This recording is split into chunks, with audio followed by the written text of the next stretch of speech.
여러분 안녕하십니까? 장교한 그것이 알고 싶다 법규 해설회를 진행하는 한국노사협연대 회장 송적입니다. 벌써 꽃피고 새오는 봄이 깊어가지만 코로나19라는 전쟁보다 더한 고통으로 우리가 정성껏 모시는 어르신들의 마음은 무겁기만 할 것입니다. 65세 이상 어르신들도 코로나19 백신 접종이 가능하게 되어 장교환기관 어르신들의 백신 접종을 위한 보호자 동의서를 받기 시작했습니다. 백신 접종이 시작되더라도 부작용 없이 어르신들과 종사자들의 집단 면역이 잘 이루어져 우리 장교환기관에서의 어르신들의 삶이 정상으로 돌아올 것을 기대합니다. 오늘 3월 17일 장교환 그것이 알고 싶다에서는 종사자의 해고 예고에 관련된 근로기준법 개정사항에 대한 소식을 전해드리고자 합니다. 여러분이 운영하는 장교환기관에서 사람이 필요해서 직원을 채용했는데 막상 그 직원이 일을 시작하고 보니 이력서의 기재 내용이나 채용 면접에서 나눈 대화와는 달리 업무에 대한 지식과 경험이 부족하여 업무 성과가 크게 떨어지고 하는 일마다 문제를 일으켜 사업에 막대한 지장을 초래한다면 여러분들은 어떻게 하시겠습니까? 아마 대부분 해고를 고민하게 될 것입니다. 10년 전 같으면 입사한 직원이 6개월이나 지나기 전에는 즉각 해고를 할 수도 있다고 아시는 분들도 많을 것입니다. 하지만 요즘은 아무리 시설의 대표 겸 시설장이라고 해도 해고라는 것이 쉽지 않습니다. 시설의 종사자를 보호하는 각종 근로기준법이 존재하고 있기 때문입니다. 오늘은 해고와 관련하여 종사자를 보호하는 근로기준법이 최근 어떻게 변화하고 있는지 정리해 보겠습니다. 먼저 해고란 사업장에서 실제로 불리는 명칭이나 절차에 관계없이 근로자의 의사와는 무관하게 사용자가 일방적으로 근로관계를 종료시키는 것을 말합니다. 근로기준법에서는 해고의 유형을 특별히 구분하고 있지는 않습니다. 다만 해고는 통상적으로 해고의 이유가 근로자에 있는가 또는 사용자에 있는가에 따라 일반적인 해고와 경영상의 이유에 의한 해고로 구분할 수 있고, 일반적인 해고는 근로자의 일신상 사유에 의한 통상해고, 근로자의 행태상 사유에 의한 징계해고로 구분할 수 있습니다. 그럼에도 불구하고 근로기준법 제23조 제1항에 따라 사용자는 근로자를 정당한 이유 없이 해고하지 못합니다. 따라서 해고의 정당한 사유가 없는 해고는 근로기준법 제28조에서 부당해고로 노동위원회에 부당해고 구제 신청을 할 수도 있습니다. 민법에 따르면 근로계약은 계약 자유의 원칙에 따라 일정한 요건이나 민법 제658조부터 제663조까지 해서 정한 손해배상을 전제로 자유롭게 해지할 수 있을 것입니다. 그러나 경제적, 사회적으로 우월한 위치에 있는 사용자가 계약 자유의 원칙에 따라 해고를 자유롭게 할 수 있도록 하면 주로 임금에 의존하여 생활해야 하는 근로자는 언제 해고될지 모르는 불안정한 상태에서 사용자에게 근로를 제공해야 하는 문제가 생깁니다. 이러한 문제를 보완하기 위해 근로기준법은 사용자의 일방적 의사에 의해 근로관계를 종료시키는 해고에 대해 근로기준법 제23조 제1항, 제24조에 따른 해고 사유, 근로기준법 제23조 제2항에 따른 해고 시기, 근로기준법 제26조, 제27조에 따른 해고 절차를 제한하고 있습니다. 해고가 유효하기 위해서는 근로기준법을 비롯한 노동관계법령의 해고 제한 규정을 준수해야만 합니다. 그렇다고 사용자인 시설의 대표나 시설장이 전혀 시설의 목적에 적합하지 않은 근로자를 해고를 할 수 없다는 의미는 아닙니다.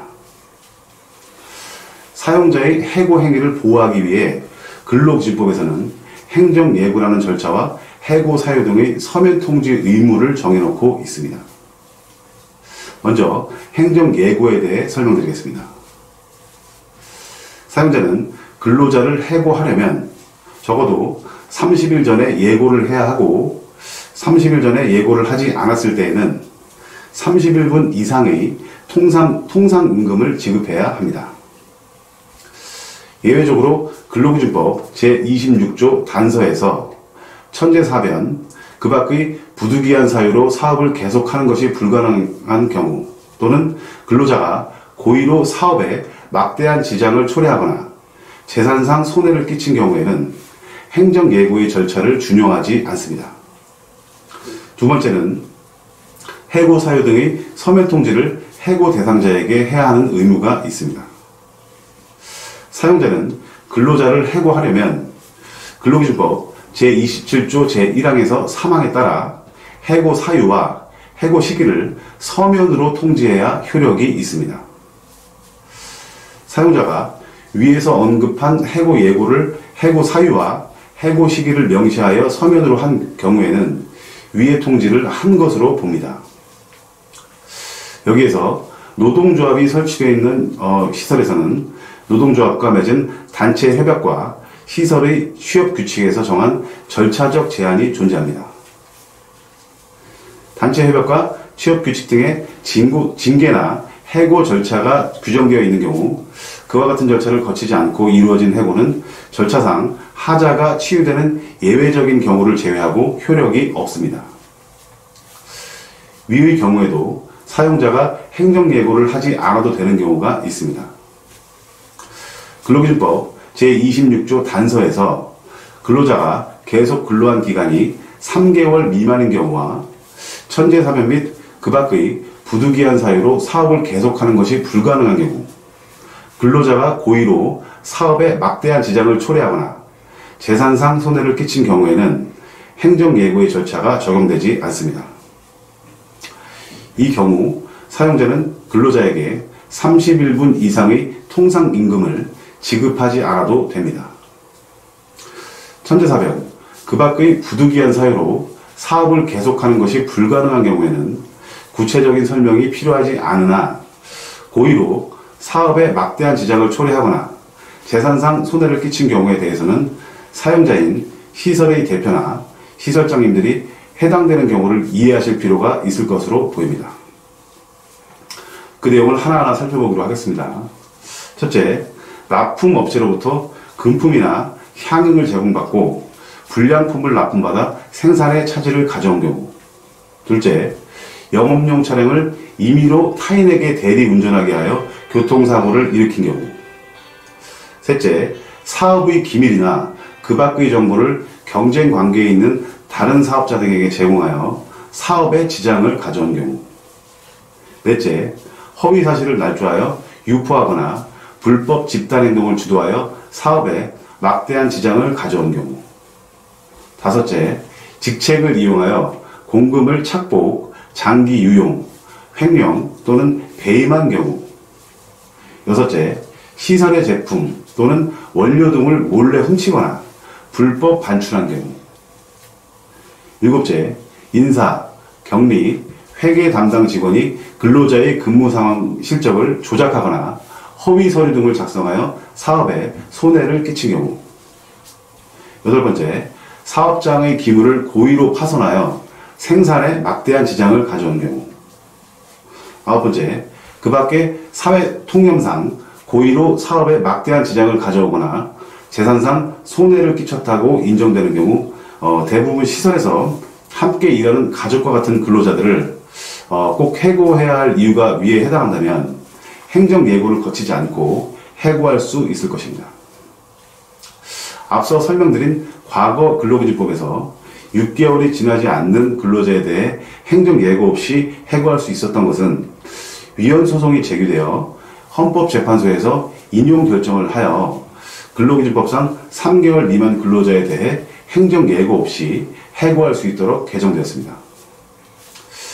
이에 따르면 일반적으로 노인요양시설 등 장교양 기관에서는 표준 근로계약서에 따른 근로계약을 근로자와 함께 체결할 때 3개월의 수습기간 제도를 채택하고 있는 것으로 알고 있습니다.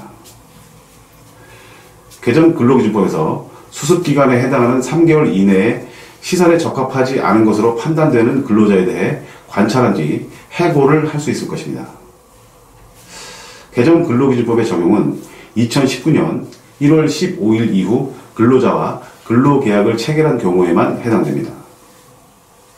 2019년 1월 15일 이전 체결된 근로계약의 경우에는 근로기준법 제35조의 적용을 받습니다.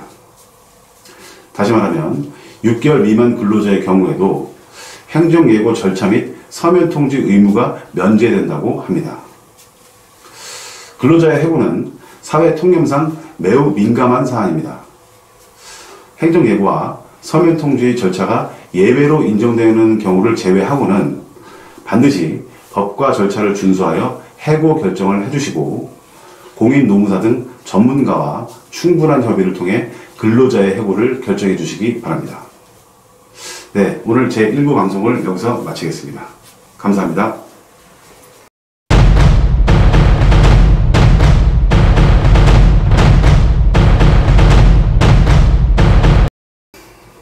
장교양 그것이 알고 싶다 시청자 여러분 안녕하십니까? 제2부 건강의료 소식을 전해드리도록 하겠습니다.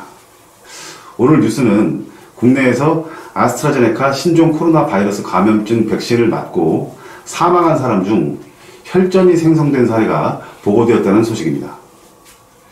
혈전증은 혈관 속에서 피가 굳어진 덩어리에 의해 발생하는 질환입니다.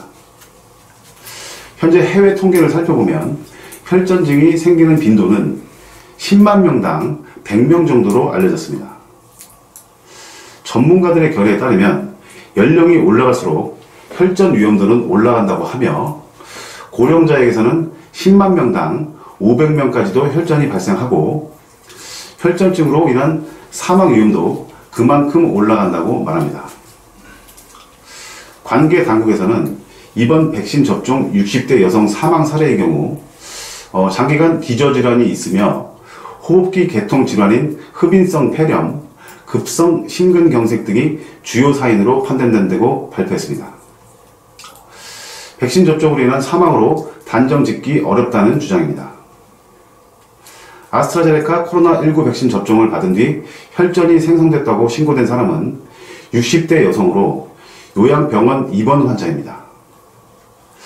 관계당국은 아스트라제네카 백신 접종과 혈전증의 직접적 연관 관계가 입증된 바가 없다고 설명하면서 지금까지는 아나필락시스에 의한 사망만이 백신에 의한 사인으로 보고 있다고 부연 설명했습니다. 이에 따라 현재까지 아스트라제네카 백신의 접종을 중단할 명확한 근거가 없다는 판단입니다.